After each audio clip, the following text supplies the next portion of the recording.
All right, so where I'm at now is we're set up, we're about to play, and Brian still doesn't know what songs I know that he knows, and I don't know pretty much. Like he's a country western guy, pretty much, right? So I don't. I'm a metal guy. Yes, like the Johnny Cash tunes. I know them to hear them and whatever, but I haven't practiced them. I don't play them, that kind of thing, right?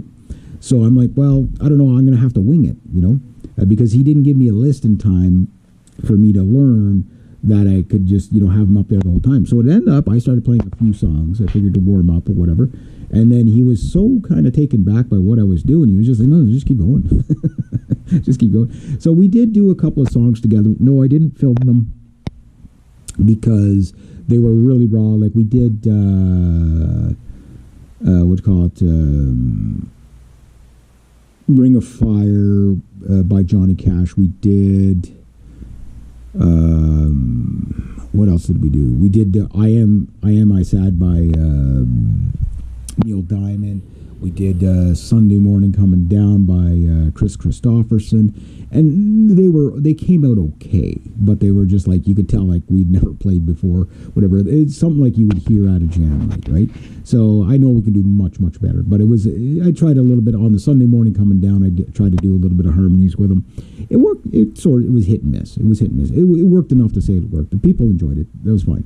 But I know like it could be so much better, right? So we weren't well rehearsed at all. So it ended up I played most of the day, and I said, well, like I say, if you want to just sing a couple of songs to your backing tracks, go ahead.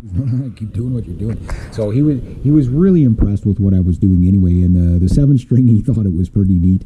Another guy I that was there, one of the deals Amanda has is if people want to come up and play, as long as they're not drunkards or whatever, because there was no, this was a public event. It wasn't not a bar or nothing like that. She said, let them play. You know what I mean? Like let them play a song or two. Unfortunately, Amanda and I didn't get a chance to do a song. She was way too busy. So, but next time, right? Yeah, this other guy, I see him every now and then in the mornings when I'm going to work or whatever. And we, know him to say hello. And anyway, he came up and he done a couple Elvis tunes with me. So I said, here, you can play the 7-string. He was just completely messed up on it. He's like, I can't play this thing, dude. I said, okay, well, what songs do you want to do? So we did Heartbreak Hotel. We did Hound Dog. And I think we did Blue Suede Shoes and... what was the other one? Suspicious Minds. Actually, Suspicious Minds sounded pretty good. I did a bit of backing on it. So again, it was just an improvised jam, but again, the public liked it. And then the rest was pretty much all me. Sorry. Hunter, this little 7-year-old boy, he did Blue Dabba Dabba Die. He did that song, so I helped him do that song. And it was pretty funny. Then I sang, I made up a song on the spot about the big blue horse, and how Brian got the big blue horse, on the plains of Alberta, and he tamed it with a toothpick, something like that. And we got a laugh out of it. And then I sang a song to the little baby Fern, who was only a month old. So Melissa thought that was pretty sweet. So I was yeah, so congratulations. I shook his toe. He was sleeping, so I only shook his toe. So yeah. But anyway, other than that, people had a great time. There was one girl, she came up, she's like, can you play Tenacious D? This is a family show, I can't do that. But she threw $5 into the pot, so that was pretty good. I did get paid. I didn't make a lot of money, but again, the things that went right were the guitars stayed perfectly into most of the show. It was a nice day. It wasn't too hot out, so I didn't have to worry about that. The sound was fairly even. Now, when you hear it on the GoPro, especially the GoPro 5, which sounds like it always sounds muddy and stuff like that. Mind you, this camera's getting old too. But one of the big things that I noticed was that how well these two guitars are for live guitars. Now, mind you, this is my first and only 7-string that I have. I do have an 8-string over there. And guys,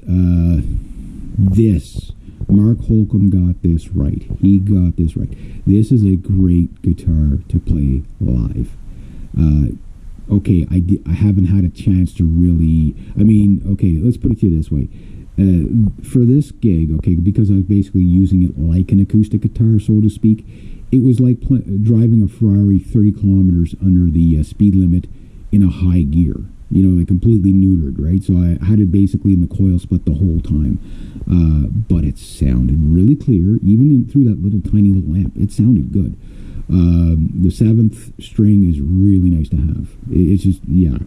But the guitar, something weird happens when you play guitars live compared to when you're playing at home or something. And we'll make that the next video.